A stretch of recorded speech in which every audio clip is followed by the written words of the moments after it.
বৃহস্পতিবার সকালে বালুরঘাট মহকুমা শাসকের দপ্তরের সামনে বেশ কয়েকশো গৃহবধূ এসে বিক্ষোভ প্রদর্শন করলেন। তাদের অভিযোগ, গত মাসের প্রথম সপ্তাহে কেউ বা একদম প্রথমেই অফলাইনে সমস্ত কাগজপত্র দিয়ে অন্নপূর্ণা যোজনার জন্য আবেদন করেছিলেন। আবেদন করার কিছুদিনের মধ্যেই বাড়িতে বাড়িতে সরকারি কর্মীরা গিয়ে ভেরিফিকেশনও করেছেন, সেখানেও কোনো অবজেকশন আসেনি, বরং তারা অনলাইনে আবেদন করতে বারণ করেছিলেন, যে কারণে তারা আর অনলাইনেও আবেদন করেননি। অথচ বুধবার সন্ধ্যা পর্যন্ত যারা অনলাইনে আবেদন করেছেন তাদের সকলেরই অ্যাকাউন্টে অন্নপূর্ণা যোজনার ৩,০০০ টাকা ঢুকে গেছে। অন্নপূর্ণা যোজনার টাকা অ্যাকাউন্টে না পেয়ে অফলাইনে আবেদনকারীরা বিক্ষোভ দেখালেন মহকুমা শাসকের দপ্তরের সামনে। তাদের দাবি, জুন মাসের প্রথম সপ্তাহে অন্নপূর্ণা যোজনার অ্যাপ্লিকেশন করা হয়েছে। 1 মাসেরও বেশি সময় আগে ভেরিফিকেশন হয়ে গেছে বাড়িতে বাড়িতে, কিন্তু টাকা ঢোকেনি অ্যাকাউন্টে। অথচ গতকাল সন্ধ্যাতেই যারা অনলাইনে আবেদন করেছিলেন তাদের অ্যাকাউন্টে টাকা ঢুকে গেছে। কেন অফলাইনের আবেদনগুলির গ্রাহ্য হলো না তা জানতে চেয়ে বালুরঘাট মহকুমা শাসকের দপ্তরে মহিলাদের বিক্ষোভ। আমাদের টাকা ঢোকেনি, এই কারণে এসেছি। কোথায় টাকা ঢোকেনি? কিসের টাকা পাওয়ার কথা ছিল? অন্নপূর্ণা যোজনা জমা দিয়ে গেছি সামনে গত মাসের 7 তারিখে, অথচ 9 তারিখে ঢুকছে, 4 তারিখের কোনো কাজই হয়নি। অনলাইনের দোকানে গিয়ে করলাম, দেখি আমাদের চ্যানেল চেক করলাম, আমাদের নামই ওঠেনি, আমাদের ইনকোয়ারি হয়ে গেছে, অথচ টাকা ঢোকেনি। এই কারণে আমরা এখানে আসছি। আপনি অফলাইনে অ্যাপ্লিকেশন করেছেন, তাহলে কেন নাম উঠলো না কেন? এই কারণে উঠলো না, সেটাই তো কারণটাই জানতে হবে।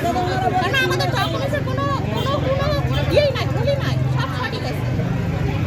তাহলে এসডিও অফিসের লোকজন কাজ করেনি বলতে চাইছেন? হ্যাঁ, কাজ করেনি তো, কোনো কাজই করেনি, আমাদের নামটাই উঠেনি, অথচ ইনকোয়ারি হয়ে গেল। ওনারা বলছে কি চাইছেন আপনারা এখন? এটা এখন প্রতিবাদ চাচ্ছি, আমরা কেন পাচ্ছি না? এই কারণে।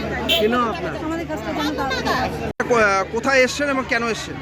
আমরা এসডিও অফিসের সামনে এসেছি। এখানে অন্নপূর্ণা যোজনার ফর্ম জমা দিয়েছিলাম, সে আমি দিয়েছিলাম 6 তারিখে, ঠিক আছে। বাড়ি ইনকোয়ারি গিয়েছিলো 8 তারিখে। হ্যাঁ, আমাদের ইনকোয়ারি যারা করেছিল তারা বলেছিল যে হচ্ছে অনলাইন আর করতে হবে না, আবেদন যারা দিয়েছে সেটা থেকেই টাকা পেবে।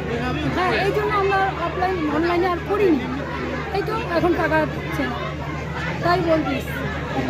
তারপরে এসডিও অফিসে জমা দিয়ে তারা ঠিকঠাকভাবে কাজ করেনি? না, কাজ করিনি, এটা ফেলে রেখে দিয়েছে, কোনো ডাটা এন্ট্রি আমাদের স্ট্যাটাস হয়। আপনারা কি চাইছেন এখন? চাইছি আমাদের যেন হয় কাজ। আমাদের কি নাম এসছে? আমরা এখানে এসডিও অফিসে এসেছি, আমাদেরকে হচ্ছে ফর্ম দেওয়া হয়েছিল পৌরসভা থেকে, বাড়িতে গিয়ে। কিসের ফর্ম দেওয়া হয়েছিল? অন্নপূর্ণা যোজনার জন্য, ঠিক আছে। আমরা লক্ষ্মী ভান্ডার অনেক বছর থেকে পেয়ে আসছি, কোনো ঝামেলা গণ্ডগোল হয়নি। এবার আমাদেরকে বললো ফর্ম ফিল আপ করে আপনারা এসডিও অফিসে জমা দিন। আমরা 3 তারিখে ফর্ম জমা দিয়েছি, তার এই ডকুমেন্টস। এবার হচ্ছে এখানে কালকে আমাদের টাকা ঢোকেনি, কোনো টাকা ঢোকেনি, আমাদের ভেরিফিকেশনও হয়নি, কিচ্ছু হয়নি। এখন আমরা এসছি, এরা এখন বলছে রেজিস্টার হয়নি, আপনাদেরকে অনলাইন করতে হবে। এটা তো আমরা মেনে নেবো না দাদা, কারণ সরকারকে আমাদেরকে 3 মাসের টাকা টোটাল দিয়ে দেবে। 3 মাসের টাকা তাহলে টোটাল দিতে হবে সরকারকে, কারণ আমাদের একবার টাকা দিবে একজনকে, আবার 2 মাসের টাকা একজনও পেয়েছে, আমাদের পরিচিত গত মাসেও পেয়েছে, এই মাসেও পেয়েছে।